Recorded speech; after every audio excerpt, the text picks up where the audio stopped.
you believe. Believe in what? Believe in Allah, believe in the books, believe in the angels, believe in the prophets, etc. Believe in the Qadr, believe in the grave, believe in you will be raised from the dead, believe in the heavens, believe in the hell, believe in all those things, superseded by the Prophet saying, La yu'min billah hatta yuhibli akihi ma yuhibli nafsi, that we've spoken about before, that nobody is a believer in Allah until he loves for his fellow human being what he loves for himself. So this is that second dimension, Iman, belief. Third dimension, Ihsan. What is Ihsan? Ihsan is to worship Allah as though you saw Him, knowing that if you do not see Him, He sees you. When you enter the dimension of Ihsan, corruption is at an end. Corruption which is endemic in the world, and especially in the Muslim world, you find this corruption. It's endemic. Why? Because you know Allah sees you. And once you know that Allah sees you, whether you see Allah or you don't see Allah, but Allah sees you, it becomes difficult to lie, to cheat, to steal, to give bribes and murder and so on and so on and so forth like that. When these three things are all come together, then you get the totality of what is Islam. That's what's missing in the world. That's what the teachers are not teaching about. That's what they're talking about one-dimensional, this one-dimensional Islam, founded either on the basis of cultural reality or making some kind of deal with the Western world, which is called West toxification in some places, with Bismillah written across it like that. So you can be a Muslim, but you get all the benefits of being a Westerner at the same time, or a person of the developed world at the same time, or fanatics. All of these are not what Islam is. All of these are one-dimensional Islam, and one-dimensional things don't exist. So that, in terms of why, that's why. So we mention this, or I mention this, because we can see for the most part that most contemporary Muslims, and I don't know how much experience you have with contemporary Muslims, from your group there have come people who've come to study with us. We're intensely involved in multicultural reality in our branch of the Shadli school. We're involved in refugees, for instance, from Iraq and from Somalia, from Bosnia, from Kosovo, from Burma, from all over the Muslim world. We're intensely involved with them. I give the khutbah in 5 different masajid. None of them, with the exception of one which is African American, have anything to do with white American culture, except peripherally. All of them are either Urdu speaking for the most part and Arabic speaking for the lesser part. So my life is, this is about the only opportunity I have every year of talking to white American Muslims. The rest of the time, I never see you guys. Rarely. My life is in that world. So what I'm talking about is out of experience of that world. Because that is, whether you like it or not, you are a minority of a minority of a minority. The majority in this country is subcontinental Muslims. Next after that is African American Muslims. And African American Islam is very different than this Islam, believe me, because they have a lot of different things on their plate that you all don't have on your plate, including that 3/4 of their children are sent to jail. Their boy children are sent to jail. It's a rite of passage. So that's, prison is a very, very big part of the lives of these people. And these people are not responsible for those crimes to that percentage point. It's simply old-time racism. And it's especially prevalent in the southern states. It has never gone away. It still exists. Okay. And you have to deal with that. If you are involved in this work, you deal with that. What Siddhi deals with, the questions that he deals with, are very different than the questions that I deal with in my life as a Muslim teacher in America. Now,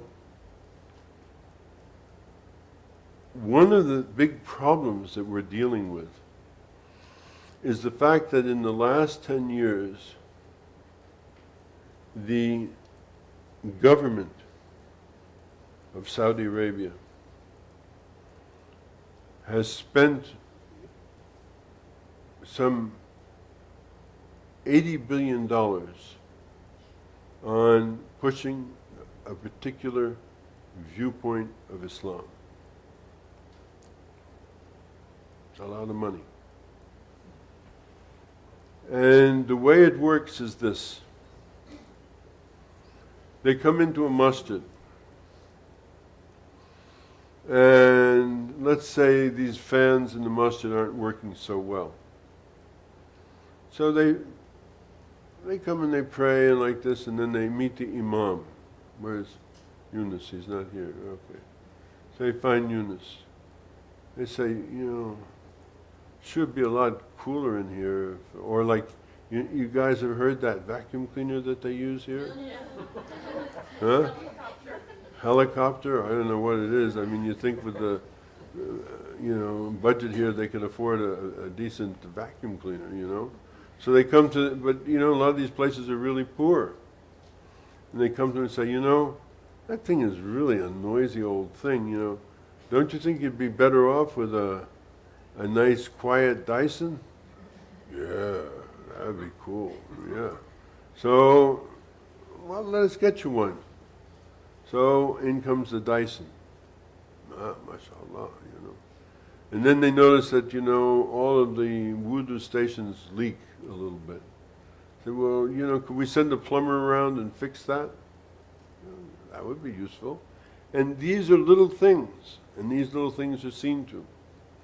And you don't have many books here. Don't you think we could arrange for you to have some books here, right?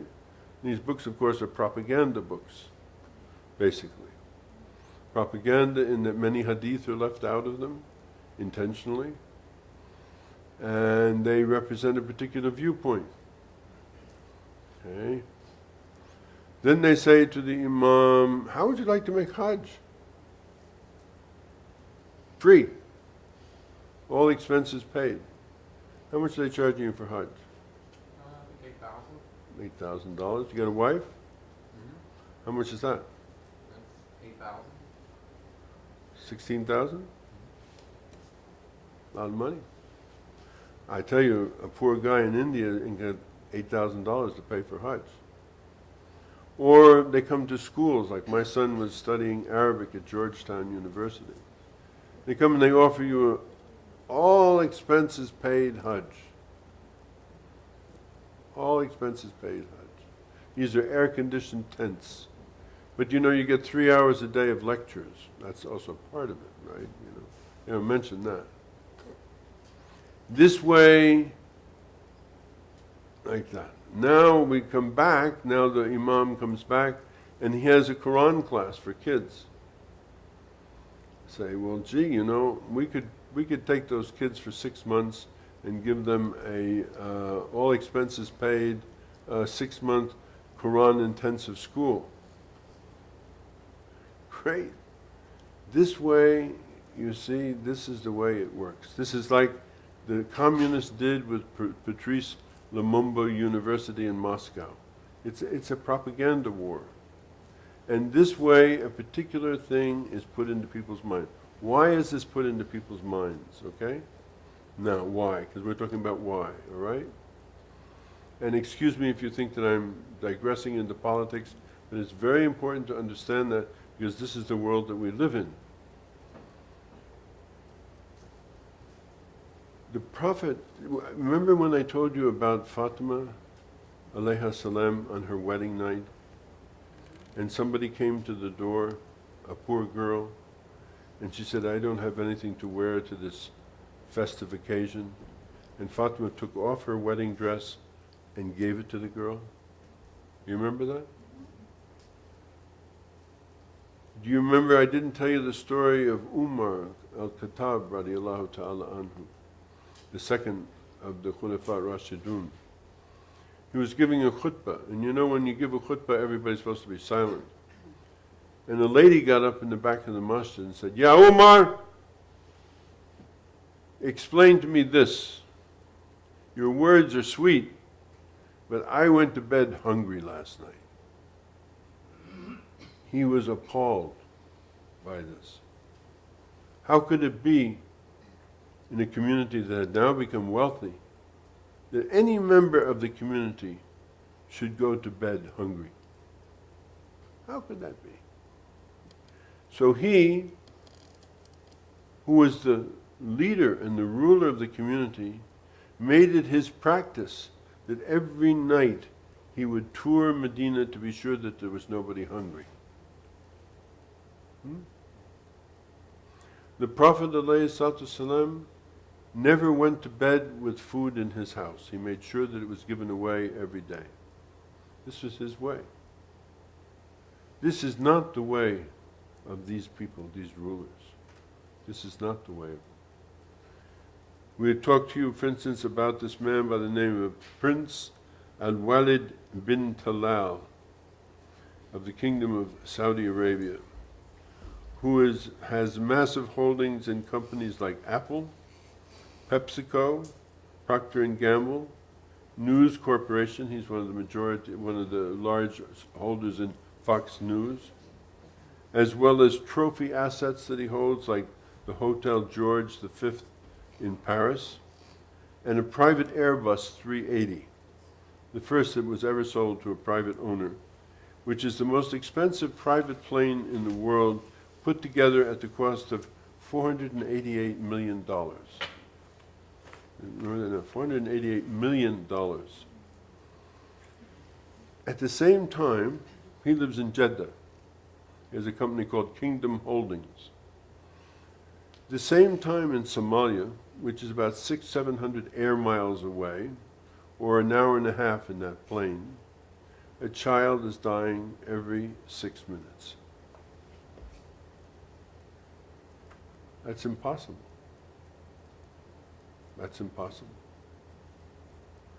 So this money is being spent so that you or people like this will fade, so that these ideas will not be in the minds of the people, that these things that we call mawlids, which we hold every year, where we talk about the Prophet ﷺ and his family and how they lived, and stories like this. You'll never forget that story, I pray, of Fatima giving her wedding dress away.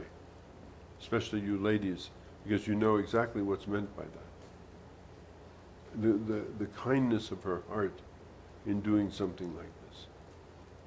And I could tell you many more stories about her. This is how the original Muslims were. And this is contrasted to this other world, and that's what they don't want people to know about. You will see when you go to Mecca. I wouldn't go to Mecca again. I'm very happy that I made my Hajj in the 1970s. I wouldn't go back there. I wouldn't go back there as a result of what's happened there. Of course you have to, because it's hard upon you. You haven't made Hajj. But to see what has happened is something that is so shocking that you can hardly believe it. You'll see. As a man, I know, I asked him lately, a couple of years ago, 3 years ago, I said, well, how was your Hajj? He said, it was okay, you know. He said, but you know, I tried to find some macanudos in the duty-free, and I couldn't find any, you know. I don't know. You know, some people like their macanudos, I guess, you know, so that's a form of cigar. For those, they cost about $18 a piece. It goes up in smoke, right? So this is the why of the situation, and this doesn't include another $373 billion that have been spent by Libya, Nigeria, and Indonesia. So we could say that there were maybe $500 billion that have been spent on this campaign to take it away from this to something else, to another world. I would tell you a hadith.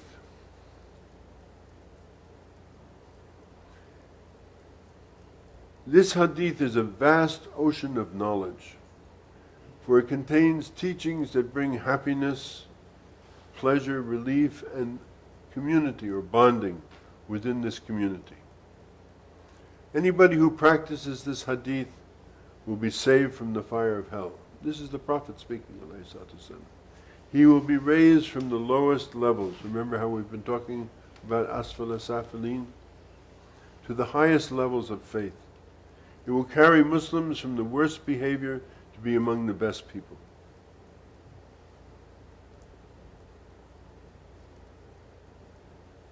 Ideally, he's saying, every 40 homes of believers contribute money to form a fund or a local collection which is called Beit al-Mal.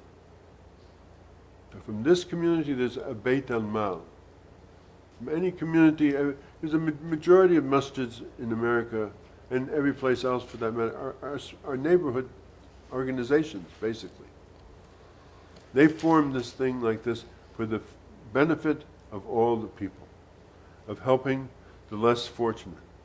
When believers come together to join hands and to assist one another, especially in financial matters, meaning providing food for the old people, taking care of bedridden people, helping widows and orphans, assisting poor members of the community, the mercy of Allah descends and envelops the entire community, who have joined hands to support one another and to care for each other's needs. This is true humanity. This is true humanity. A community that is not enveloped by the mercy of Allah will have enmity and hatred amongst them and will hurt and kill one another, and that's what we're witnessing today. Because this local idea, because when we hear Medina, we think of this big city of Medina. Medina was 7 villages strung out along a ridge. It wasn't a huge city. And each of them were local communities. And this is how they dealt with things. This is how they dealt with it. They formed a community and they took, you put in $1, you put in $1, you put in $1. If everybody in here puts in $1, well, that's some money. And that will help maybe some poor person who needs it inside the community.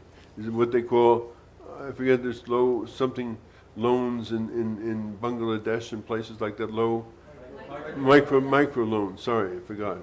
Micro loans. It means that it makes available to the community small amounts of money, but money that can be useful for projects and things like that. This is the thinking of the Prophet ﷺ about how these things would work. This is how he imagined how these things, because it's not all spiritual. Spirituality has a basis in practicality. As I say, remember, you tie your camel's leg before you trust in Allah. If you don't tie your camel's leg, it wanders off and you're stuck in the desert, right? So for a community, it has to understand that there has to be a reserve. It's not run by Wells Fargo or, because we've seen what the banksters are, the gangsters, but is run by the people themselves, for the benefit of the people themselves. This is what we're talking about. This type of thing. He said that the minimum number of neighbors we must take care of and be concerned about is 40. Ask, how are they doing? How are they facing problems? What financial constraints exist?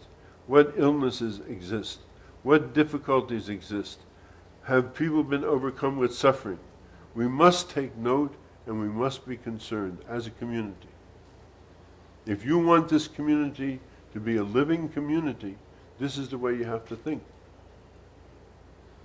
This is the way you have to think. When believers form small communities of 40 plus households like this, they set aside a small area. Here it is. A small area where they can pray together. A place where the adhan is called.